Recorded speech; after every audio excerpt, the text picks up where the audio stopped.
screen time limits and parental controls are not fully sufficient for protecting kids from the kinds of harms. Mainly that screen time limits are not enough to protect kids from the negative effects on their brains, that the technology itself is designed to be addictive, and that the screen time limit doesn't actually map on to a child's mental or emotional time spent, because it creates this constant craving for more, the dopamine effects of these technologies. So they may be on it for 15 minutes and then they spend the rest of the day thinking about when they can get back on to see how many new likes or followers or new messages that they might have. And so that, I think just the problem is so much deeper than the solutions that parents have been offered. And so that's why in my book I argue for this total tech exit, mainly just pushing smartphones and social media out of childhood. And I really try to tell parents that it's actually possible, especially if you find other families to do this with you. So that just speaks to a little bit of the research that I found that just showed that the current strategies being sold to parents don't fully protect kids. And you were mentioning this horrific case of sextortion through a deep fake generated image. This is just really the tip of the iceberg of the types of harms that perpetrators and predators can do to children through these technologies. It just gives them incredible access to children. And parents think if they enable the parental controls, their children will be safe. But there are just thousands of loopholes and backdoors in these apps.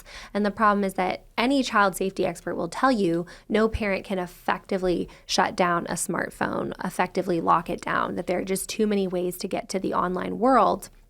And that a lot of these parental controls are actually blocked from being able to access some of the worst apps like Snapchat and TikTok. They don't allow external controls or software. So a child can actually click through to pornography websites inside of Snapchat, never leave the app. And a parent wouldn't know. With parental controls. With parental controls enabled on the device. Because the problem is that there is an own in-app browser. So a parent might be able to set a time limit for Snapchat or privacy restrictions, but the kind of content filters are often blocked from accessing the material inside of apps. And a parent would just say, oh, my child has spent like an hour on Snapchat. They don't actually have any insight into what the child is doing or seeing when they're in that app. And the filters can't block a lot of these external websites. Okay, so we have a few things here. We have the addictive nature of it. I mean, the hallmark of an addiction is a diminishing of everything else being able to give you pleasure, or enjoyment or satisfaction of any kind, right? So if you're addicted to social media or your phone, it's not just that you crave the phone. It's that everything else is unsatisfying. Schoolwork no longer gives you satisfaction. Yes. For human relationships don't give you satisfaction because you can only crave, right? And it's like kind of sort of a narrowing in. Yes. So you have that effect. And I think what you're alluding to is that kids, because of their brain development, they are impacted in a way that maybe an adult who says, I feel a little addicted to TikTok, but it's not changing my personality. But you're saying for a kid, it's a different story. It is. And a couple things. So kids' brains aren't fully developed, their prefrontal cortex, until they're like 25. And that's the part of your brain that's responsible for your emotional regulation, your self-control, your impulse control. I think mine's still going. I'm over 25. No, so it's just a kid's brain when it comes to these dopamine technologies, it's like all gas pedal and no brakes. Where an adult can recognize, I've been on this too long, I need to set a time limit. The other part of the brain development is that kids, their brains are developing so quickly in these ages, and their dopamine receptors are actually multiplying from ages like 10 to 12, which is helping their brain to become more wired towards external social rewards, to help them turn outwards from their families to form friendships and deeper bonds in their communities. This is a normal process of human development. Social media is hijacking that, and instead of turning outward to their communities, they're turning to this online world built on these super shallow connections on metrics and likes and followers. And brain research is now showing kids who are habitually checking social media, over time, they show divergent brain development, that their brains actually become hypersensitive to the kinds of social rewards that social media offers above and beyond a normal level. And so, and to your point on this, the kind of loss of appetite for the real world, the brain studies also show that they become desensitized to pleasures in the real world because their brain is so habituated to this just hyper artificially high level of dopamine they get through the apps. Right. Yeah. The research is never encouraging on this issue. It's never, the research shows that it's just fine. It's always actually worse than you thought when we hear this. Ariel, I want to bring you in because, Claire is talking about the relational dynamic. For kids, relationships are everything. We know from research that peer groups quickly become more influential than parents, maybe to the dismay of our parent listening here. But at a certain age, your peers have more influence on you than kids. And Claire's talking about turning to a digital world to meet that need. But now there's another level on top of that, which is AI relationships. Right. And in your comment to the Trump administration, you sort of warned about this, that AI chatbot boyfriends and girlfriends are becoming, honestly, tell me this is not real, but it sounds like it is. Sadly, this is very real. Okay, some of our producers might have a chance now dating. No. You don't need to stoop to that. Yeah. This is a very concerning aspect of AI.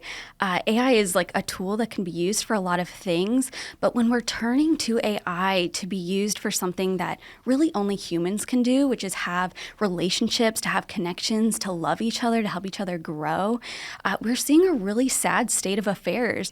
So we're seeing like teenagers now, sometimes their first boyfriend or girlfriend is an AI boyfriend and girlfriend. So we need to think about, what is that training these young people to do? How are they thinking about relationships? Because they're interacting with AI as their first relationships. And these AI bots, they're trained to feed off of the input that you give it. They're completely customizable. You can choose every feature about how they look, their personality, how they respond so you can to see you. them too? Yeah, in some cases. Wow. There are some that are developing where you can even have a video chat with like your AI companion. Yeah. Wow. So this is training young people to like view relationships as something that's fully customizable, something that has unrealistic, unattainable standards in the real world. And so when they apply what they're learning through these AI relationships to the real world, it's just not going to work out for them. It's training them really badly to interact with other humans. This is incredible. You want to Can I jump in? Please do. I was going to say the other thing that the studies are showing, or like just research has come out when there's been some great investigative reporting done by like outlets like the Wall Street Journal or Forbes, is that they act inherently adult. So they are encouraging, they're encouraging children towards like very explicit sexual behavior. The language, the conversation is all very sexualized.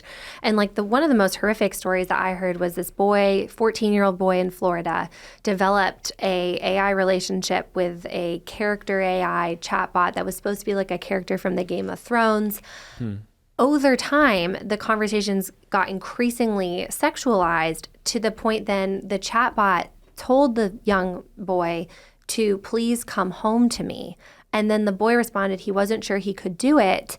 And that chatbot told him like, yes, you can. And he killed himself because he, in his mind, was convinced he was in this real relationship with this very sexualized chatbot.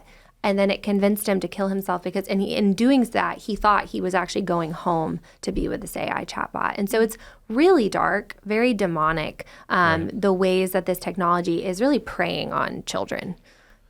Yeah, I mean, they're so impressionable. Yeah. I mean, and we're not talking about just 17-year-olds or 16. We're talking about 8-year-olds, 5-year-olds even.